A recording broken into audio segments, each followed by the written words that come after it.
வணக்கம். மைக்ரோசாப்ட் நிறுவனர் bill Gates Jeffrey எப்ஸ்டீனுடன் தான் செலவிட்ட நேரத்திற்காக பகிரங்கமாக மன்னிப்பு கோரியுள்ளார். இது உலகளவில் பெரும் அதிர்வலைகளை ஏற்படுத்தியுள்ளது. இது குறித்த விரிவான தகவல்களை இப்போது பார்ப்போம். அவரோடு நான் செலவிட்ட ஒவ்வொரு நிமிடத்தையும் நான் வருந்துகிறேன், அதற்காக நான் மன்னிப்பு கேட்கிறேன் என்று பில் கேட்ஸ் ஒரு நேர்காணலில் உருக்கமாக தெரிவித்துள்ளார். தனது கடந்த கால செயல்களுக்காக அவர் வருத்தம் தெரிவிப்பது இதுவே முதல் முறை அல்ல. குற்றவாளி ஜெஃப்ரி எப்ஸ்டீன் தொடர்பான மில்லியன் கணக்கான ஆவணங்களை அமெரிக்க நீதித்துறை சமீபத்தில் வெளியிட்டது. இந்த ஆவணங்கள் பல உயர்மட்ட மனிதர்களின் ரகசியங்களை வெளிச்சத்திற்கு கொண்டு வந்துள்ளன. அதில் பில் கேட்ஸின் பெயரும் இடம்பெற்றுள்ளது. பில் கேட்ஸ் முதலில் 2011 எப்ஸ்டீனை சந்தித்தார்.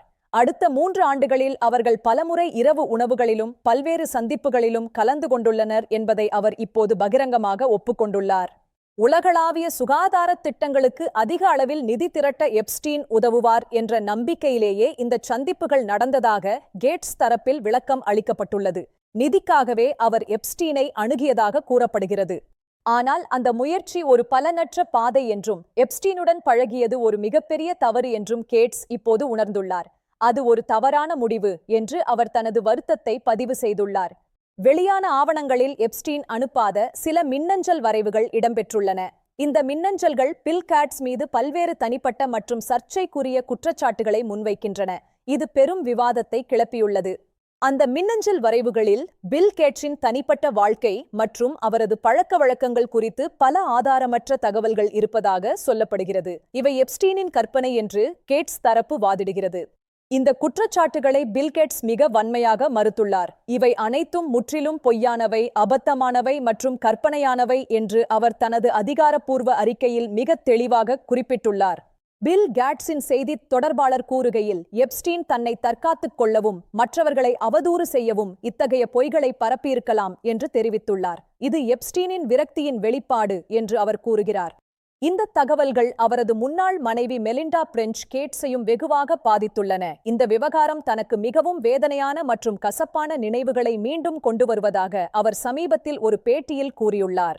இந்த ஆவணங்களை பார்ப்பது தனது திருமண வாழ்க்கையில் இருந்த மிகவும் கடினமான காலங்களை நினைவூட்டுவதாக மெலிண்டா தெரிவித்துள்ளார். எப்ஸ்டீனுடனான தொடர்பு இவர்களின் திருமண முறிவுக்கு ஒரு காரணமாக இருந்திருக்கலாம் என்று கருதப்படுகிறது. 2021ஆம் ஆண்டு இவர்கள் விவாகரத்து பெற்றபோது எப்ஸ்டீனுடனான கேட்ஸின் தொடர்பு ஒரு முக்கிய பேசுபொருளாக இருந்தது. மெலிண்டா இந்த தொடர்பை ஆரம்பத்திலிருந்தே எதிர்த்து வந்ததாக தகவல்கள் தெரிவிக்கின்றன.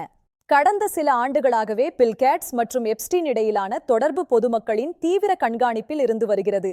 அவர் ஏன் ஒரு குற்றவாளியுடன் தொடர்பு வைத்திருந்தார் என்ற கேள்வி தொடர்ந்து எழுப்பப்படுகிறது.